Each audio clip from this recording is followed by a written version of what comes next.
Ayan. Oh, di ba guys? Di ba? Ayan oh. Hindi ka pa nagagandahan dyan? Ayan oh. Oh, oh.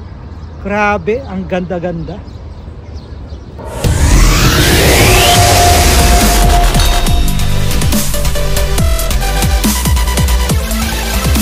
Good day ka-happy! Welcome back to my channel. Today's vlog, meron akong ipapakita sa inyo na hindi ko inaakalang halaman, pero halaman pala. Isang tinuturing nating tumutubo kahit saan-saan, pero meron siyang isang napakagandang bulaklak guys. So tara, samahan niyo ako. Pero bago ang lahat guys, please pa-subscribe po muna. At huwag kalimutang pindutin yung notification bell dyan sa baba ha. So tara guys, eto siya guys, ipapakita ko sa inyo. Eto, oh, di ba? Ang ganda guys, oh. Oh, oh. So ayan guys, oh. Etong mga halaman na ito ay tumutubo lamang ito sa sa batuhan, sa kalsada, at bukid, at kung saan-saan pa sa aming probinsya. Tapos to guys, wild to, di ba? Tumataas ito ng 6 feet, 7 feet hanggang 12 feet, parang ganun.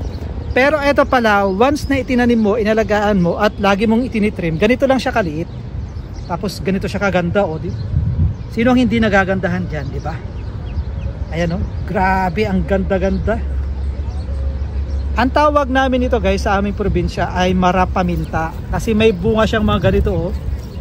Parang paminta, ito pagka nahinog na, black din ito eh.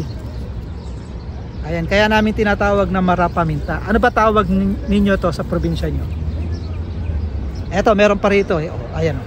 Dito naman ay punong-puno ng hitik na hitik ng bunga. Ayan oh. Di ba?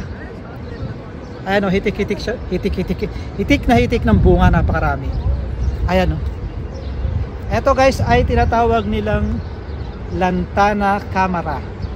Meron ding ibang kulay nito, meron din akong nakitang ibang kulay nito. Actually matagal ko na itong nakikita at matagal na akong nagagandahan sa halamang ito, sa damong ito sa amin. Damo lang to sa amin. Meron akong nakitang parang nagre-red na nag-orange. Ito naman white, na may white siya na may yellow plus merong pink, di ba? Ayan oh. Grabe guys, ang ganda talaga. Parang alam mo yung pag nakita mo siya ng ganyang karami pala, na-appreciate mo siya. Ayan, ang ganda oh. Oh. Oh. Grabe, ang ganda. Oh, ayan oh. Oh. Oh, man. Nakatingin sila. Grabe guys, oh, ang ganda. So ganito pala ang gawin nyo. Once na itinanim nyo ang mga to guys, ititrim nyo lang sila. Huwag nyo silang huwag nyo silang patangkarin, palakihin nyo para hindi sila mag-wild. Ayan. O, di ba? Ang ganda. So i-flex ko lang guys, pinakita ko lang sa inyo na ang mga halamang ito na inaakala nating hindi halaman ay hindi maganda. Pero kapag inalagaan mo, pinaganda mo, ay talagang lalabas yung kanilang ganda at doon mo ma-appreciate yung kanilang mga bulaklak. Ayan. O, di ba guys? Di ba? Ayan o. Hindi ka pa nagagandahan dyan? Ayan o. Oh, oh. Grabe, ang ganda-ganda. Oh.